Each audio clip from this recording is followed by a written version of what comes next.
challenges of the new commercial industry and licensing and operating in this regulated industry, and a lot of the pain points that I hear in our community conversations, I was hearing in you all's community conversations, and it's basically pretty much the same thing. Regulators changing rules at the last minute, not giving the appropriate resources to be able to transition into this market. But a lot of us are fighting to survive and make it. And we just wanted to connect because we understand that there's a lot of opportunity that you all have that we don't have, and that we have and you all don't. You all create the product, the best product, and it's known around the world for being the best. And we have the shelf space in the largest market in the world, right? And it's really been a 3 year journey, 3 or 4 years of fighting policy battles to get to this point where many of us are starting to open our doors and start operating. We've got Charles Lockett here, who's a delivery operator. He's been fighting for 4 years and just opened his business a month and a half ago. And he's been thriving, and we got Quest here, DJ Quest Coast. Picture in the music community, in the Los Angeles community. He runs a festival. He produces several festivals. He produced the Juneteenth festival that happened this year and last year that saw 16,000 plus people come through Laverne Park, historically black community in Los Angeles, to celebrate Juneteenth. So we have shelf space. We want to create brands. We want to have you all's brands on our shelves. Humboldt County weed has been something in our community that we know very well. We value the Humboldt name and the Emerald Triangle brand in our communities. And we've historically had those relationships between our communities and the illicit market.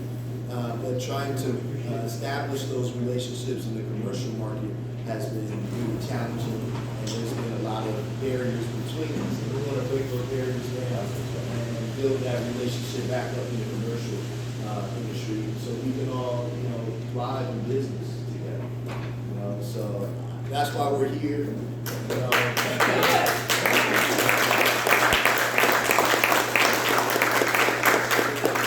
We're really thrilled that so many of you showed up and share interest. I do want to bring up Charles and Quest to say something briefly about their experience and what they're here to do too. So Quest, you want to say some words? Absolutely. Well, good morning, everyone. Thank you all. It's raining. It's probably kind of normal for you guys. It don't rain as much as I would like it or need to. But so I'm a DJ. I come from the music industry. I toured with Damian Marley and Nas, and I remember starting a Distant Relatives tour up in this region to kick off our bus tours, because we would get the best bud here. 25 bucks on the bus. This is the perfect first stop. So I'm just grateful to be able to share this time and space with y'all, because the legacy here and the tradition, it goes far. And Madison was just speaking on it. Coming from Los Angeles, I have a Rasta family, and we got so much bud. My uncle had bud delivered every 2 weeks, 25 pounds on cycle, every 2 weeks from families up here who were small batch, but it was bud that grew that community up here. And that was our link, no matter different walks of life, that raised our family. My uncle did not, he doesn't have a pension or some type of 401k, because it was bud. And when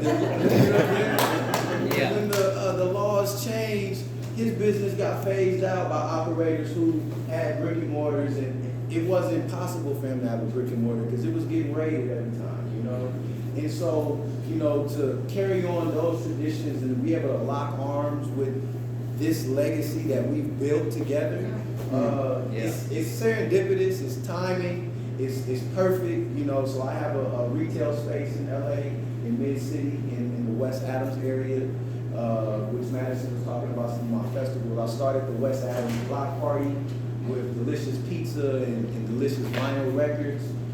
They told us we couldn't do a hip hop festival in this community. We south of the 10, which I call south of Pico, which is real LA, because LA is a county, and the valley is LA sometimes too, but that's not necessarily the LA part that I come from, that you might have heard on NWA records and stuff like that. But they said you can't do a festival. We built that festival over 10,000 people and commercialized the area, and businesses started moving in. After that, Apple's here now, and Google's here now. And it's like, wow, the neighborhood is actually a good place for commerce and culture, and it intersects here. And we've shown that through our marketplaces that we've built. So my stores in that same community, we built a lot of brand equity there.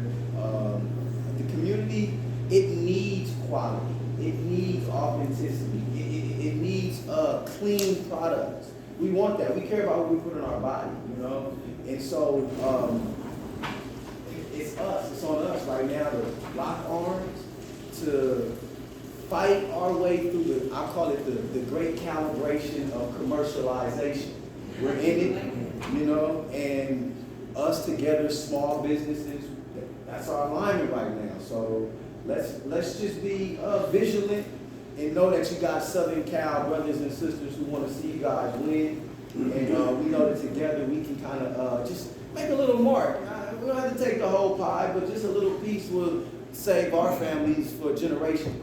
Yeah. And so I'm grateful to be here with y'all, and I'm looking forward to just locking arms and seeing what we can do. Yeah.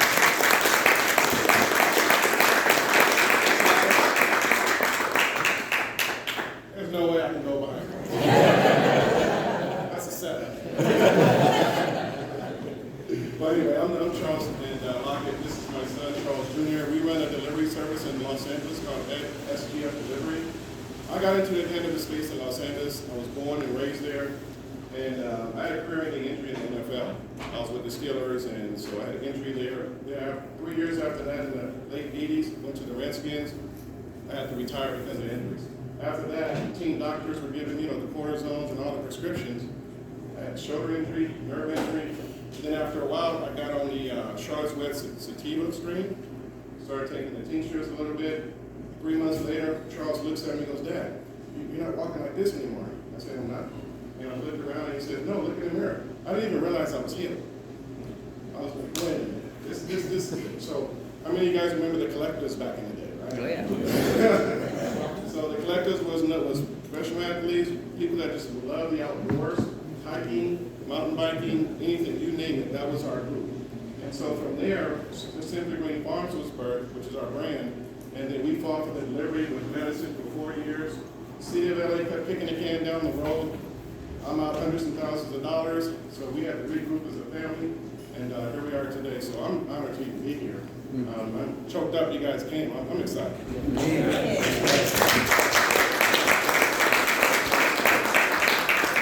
We're looking to build relationships. Jordan Reese is here. He helped launch our brand. He helped launch our delivery service. 600 customers came through. We opened up about a month and a half ago. We're retaining 35–40%. They know what they want. They need your product because they don't really know weed until they taste something. Try it.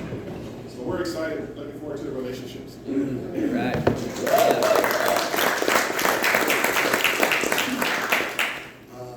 With that, we do have a presentation we want to share about the concept that we're developing, about a pilot program to create some new social equity brands, distribute them on our shelves, and source by you all's flower.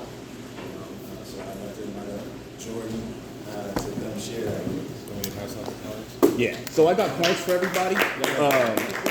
Just on the back of the card, we have just a little QR code, so you guys can just follow along with the card point. That way everybody can just be on the same page.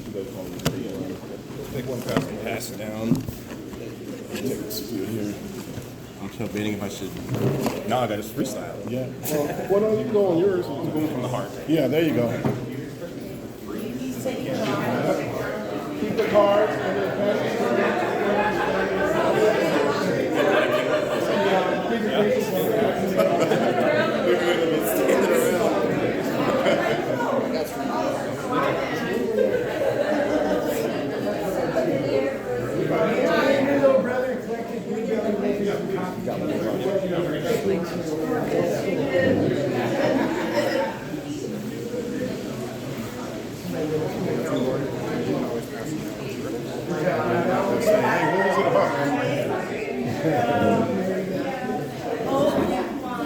When do I get in the sky?